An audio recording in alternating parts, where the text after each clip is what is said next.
I put ghost pepper in my own packed lunch to teach my brother a lesson. He ate it at school. My brother Nolan is 14 and has been stealing my packed lunches for 5 months. Not by accident, not because he forgot his. Every single time I pack one, it vanishes. I started packing lunch in the fall because I got a part-time job and wanted to save money. Mom talked to him 3 times. Dad took his phone for a week. A school counselor pulled him aside after I told a teacher. Nothing worked. He'd say sorry at dinner and steal it again the next morning. 2 weeks ago was the breaking point. I packed a turkey sandwich, an apple, and a granola bar, wrote my name on the bag in Sharpie, put it on the second shelf of the fridge, and went to school. At lunch, I opened my backpack. Empty. I walked past Nolan's table and saw my bag crumpled next to his tray. He was still chewing. He looked up and shrugged, like I hadn't woken up 20 minutes early to make that. That was the 4th time in 2 weeks. He ate my bagel on Tuesday, finished my leftover pasta straight out of the Tupperware on Thursday, took my full lunch on Monday without even hiding it. Every time my parents warned him, every time he promised to stop, he lied. I went home thinking, Dad keeps a jar of ghost pepper flakes on the top shelf. He grows the peppers in the backyard and grinds them himself. I'd watched him shake them onto his eggs 100 mornings. I knew exactly how much to use. The next morning I packed 2 lunches, one normal, buried deep in my backpack, one built to be stolen. I spread peanut butter thick on the bread, mixed the ghost pepper flakes right into it until you couldn't see them, and wrapped it tight, wrote my name on the bag in Sharpie, put it on the second shelf of the fridge. Same spot.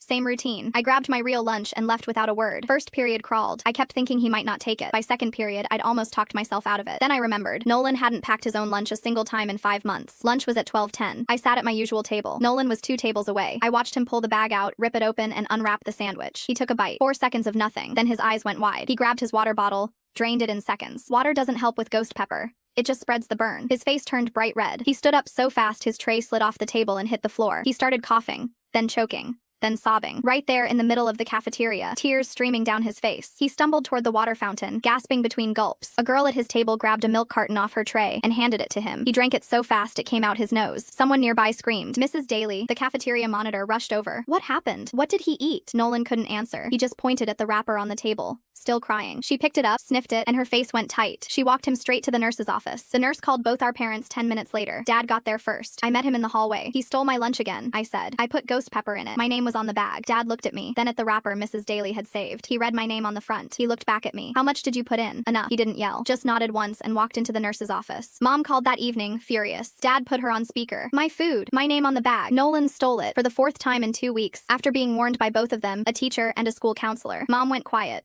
Dad said Nolan would pack his own lunch from now on and pay me back from his allowance for every lunch I'd bought since September. Mom didn't argue. Nolan has packed his own lunch every single day since. Last week he made an extra and actually asked if I wanted half. I said yes. Click the link on the homepage to watch the full follow-up for free.